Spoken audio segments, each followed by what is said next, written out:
Welcome back to the deep dive. Today we're looking at something really fascinating. This idea that food isn't just, fuel, Right. that it's got this deeper potential, maybe even power, to change everyday things we do.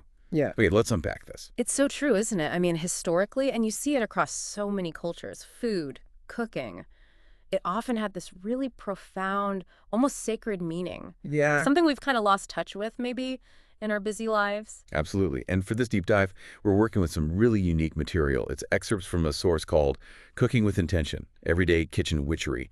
So our mission here is basically to pull out the key ideas, the real nuggets of wisdom on how you can bring more, let's say, purpose, maybe even a bit of enchantment into your meals. A kind of kitchen alchemy, as the sword puts it. Exactly.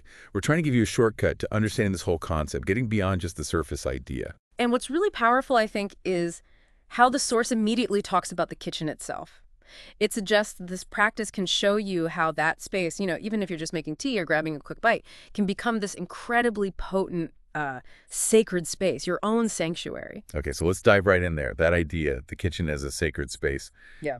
That's really striking. Yeah. If someone's totally new to this, what's maybe the most accessible part of this kitchen witchery that the source talks about? Like, what is it fundamentally? Well, what's interesting is how it's explained. Basically, kitchen witchery is the practice of blending cooking with magic. And it's not some new invention, not at all. Right. It's got deep roots in folk traditions, really, from all over. Places where the hearth, the fireplace, was literally the center of everything.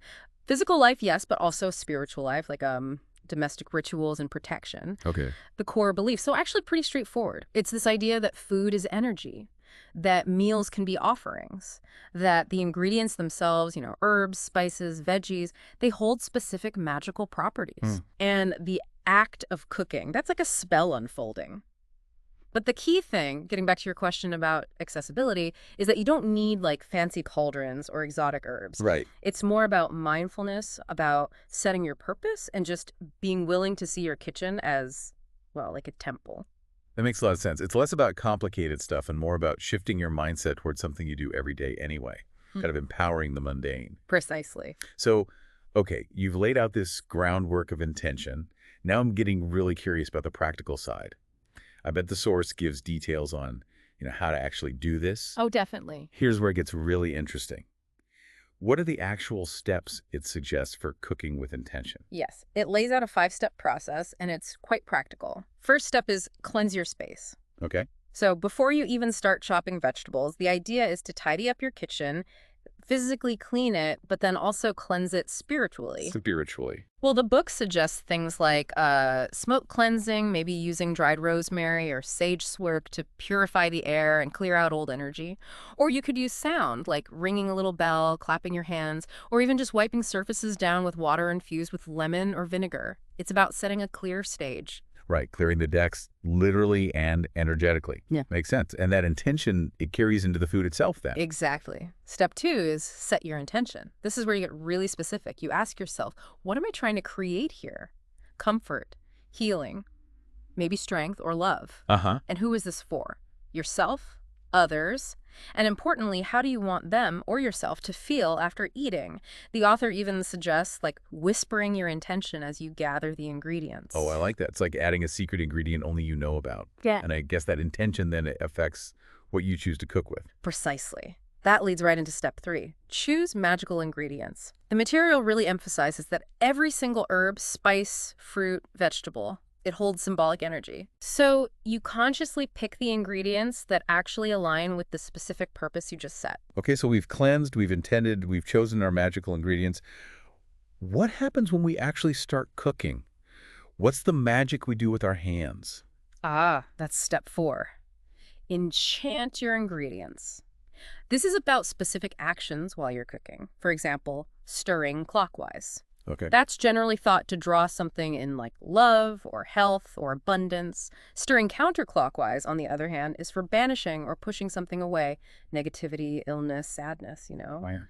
And you're encouraged to speak or visualize your intentions while you cook. You can even trace little symbols called sigils in sauces or sprinkle herbs in a deliberate pattern. So the physical actions, stirring, chopping, mixing, they all become part of it. Yeah. And then when the food's ready.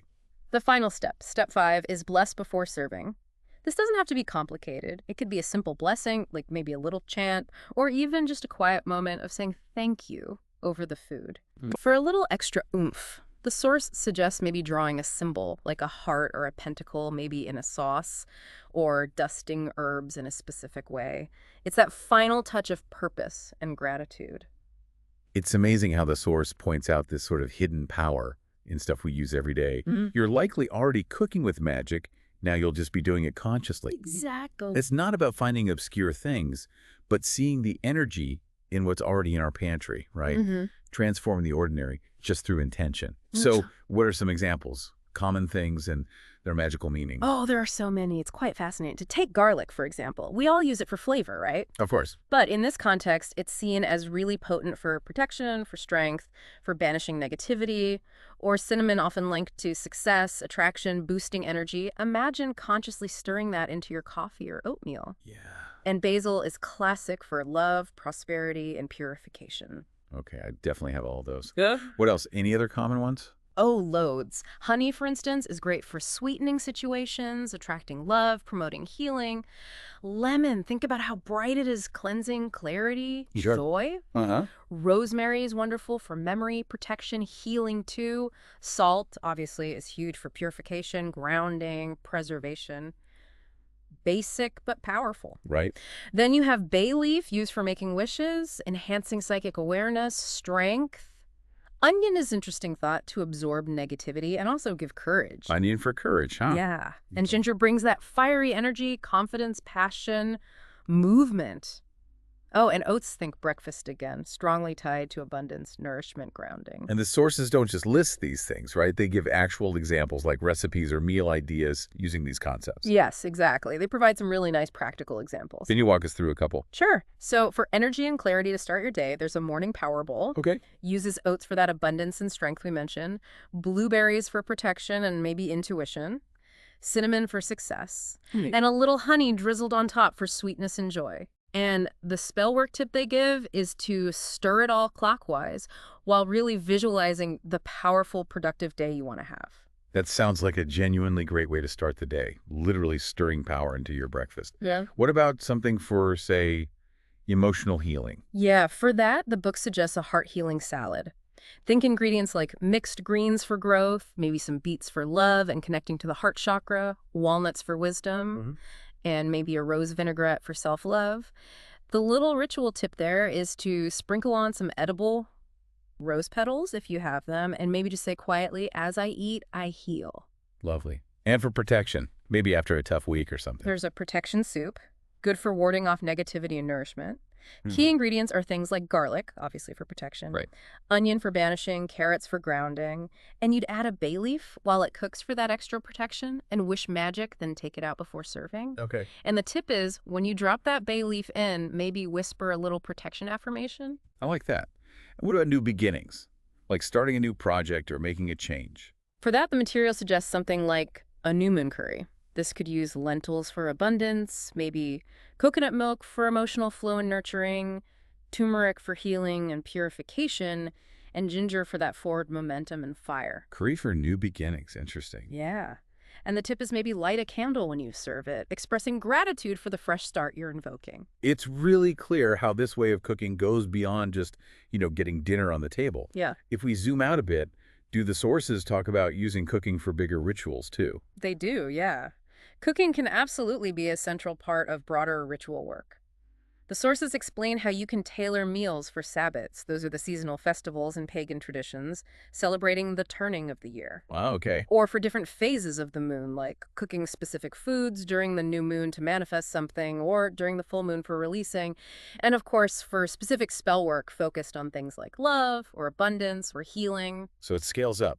Exactly. And a really good example the source uses is baking bread. Seems simple, right? Yeah. But it can become incredibly magical. You can literally knead your intentions, your desires into the dough.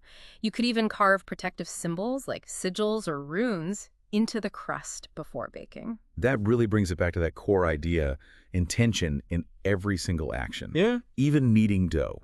So What other sort of practical, everyday kitchen witch tips does the source give us?